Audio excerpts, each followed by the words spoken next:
They often say the happiest moment in an aircraft owner's life is buying his dream aircraft. And the second happiest moment is being able to sell it. But for me, letting go of any aircraft you own is always bittersweet. In this episode, I part with a well-loved Socata TB21 and see it off to its new home in Bacolod, where meeting other aircraft owners become an adventure of its own, reminiscing the heydays of Negros sugar production, which started a passion for driving and flying.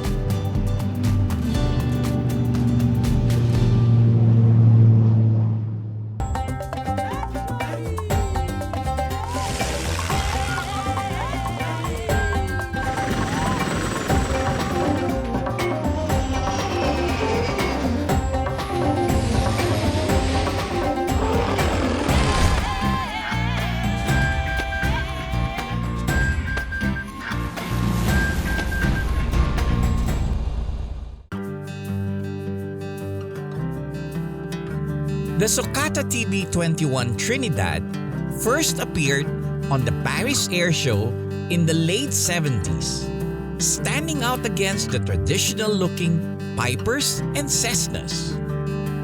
It was a sleek, stylish, and modern-looking single-engine aircraft. This TB21 has been part of our many flying adventures over the years. To a lot of people, an airplane is just a tool for business or a vehicle that takes you from one point to the other.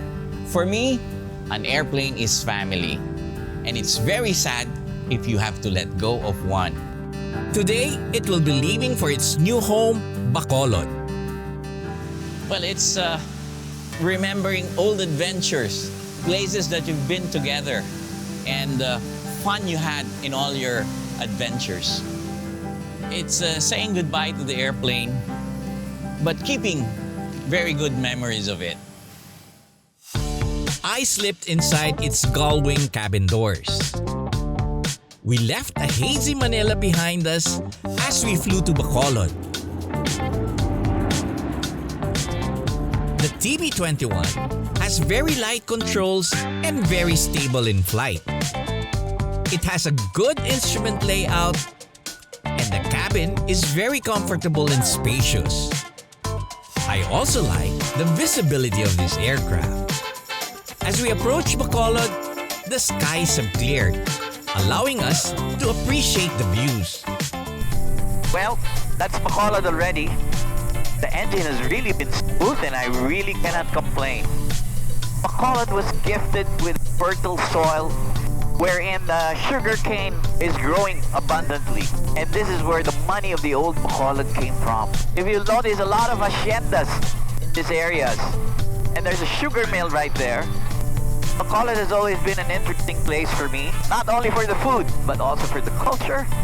And the Aero Club here is something that was very unusual in the Philippine aviation history. We landed in the new Bacolod Airport and taxied to the general aviation area. I was welcomed by my friend Manolet Lamata into his hangar, where the TB21 will be parked. Manolet has joined us in our previous Negros adventure, riding motorcycles. This time, I will make sure we get to fly. Bacolod has one of the oldest aero clubs in the Philippines. Starting way back in the 50s, they have a very interesting aviation history, which I hope to learn about today. I was welcomed by the rest of the Bacolod Flyboys along with a sumptuous spread. Tell us why you started building the hangar now. I mean, before, Bacolod was the center of fun flying. The old Aero Club, some members are still present. Closed down when the old airport was finally scratched out. That's right. And the new airport was transferred here in Silay, out of Bacolod City. So since I retired, and so is the mayor, we all decided to take up flying. Wow. and enjoy the rules of flying.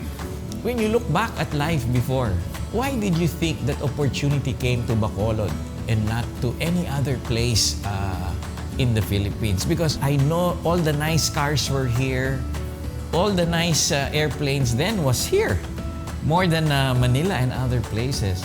Well, I think credit has to go to the Americans, in where there was this Laurel Langley law, Yes. and where all sugars produced in the Philippines will be bought by the U.S., by the American, and that's why these people were enjoying the fruits of that law. It was really good money then, at that time. So that's why they were able to buy planes, nice cars, and a pretty good life then. So you have all the nice things here. People are good taste. Oh, you bet, you bet. Because of that, the families used to travel abroad. Yes. So the families were ahead as far as education. Airplanes were indispensable in getting around the plantations, and the sugar barons became the first airplane owners and pilots. A love for flying swept across the province, prompting them to put up a flying club in the 50s, which continued to the decades to come. And how many were you in the group then? Maybe about 10, somewhere there. More. The group started flying with after flying they start drinking. Okay. So everybody has to be conscious of their landing because you'll never hear the end of it when you come drinking with them. No, what I experienced every time somebody landed badly, free drinks. Oh, You have to pay for the round. that's a good idea. To make a good landing. Yeah. Everybody will be watching you. At that time, did the young ladies get attracted more to pilots or no? You were all afraid of women. Actually, We were afraid of their wives. And before when we flew, unlike now you have so many things to do. Exactly. Exactly. Just plan, find a flight plan. before you say bring out the plane. Okay, warm up. All you have to do is radio. My plane, I only had a compass. What I use is my watch, Yes. my speed, Yes. and my map. Of course. At this time, I should be here. Yes. At this time, I should be here. But that's real flying compared to now. Trying to look back. I don't know how we survived. Sometimes I go up there, over the top. I was praying for an opening. I never knew where I was. Yes. Well, they're the real pilots. I think Mayor has a runway already. We have to just look for the persons with the runway and we should hang out there. So I think this will be good fun. So nice to look back at this flying adventures that we will never forget as we get older. And it's nice to share it with these kids. Lunch was amazing, and the company even more so. We could have sat there all day and all night, talking about airplanes and the good old days of flying. I was also very happy to see a new generation of aviators who will have their own set of adventures.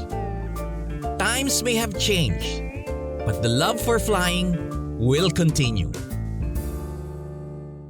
Up next, aside from airplanes, many Bacoleños also maintained and collected beautiful vintage cars over the years.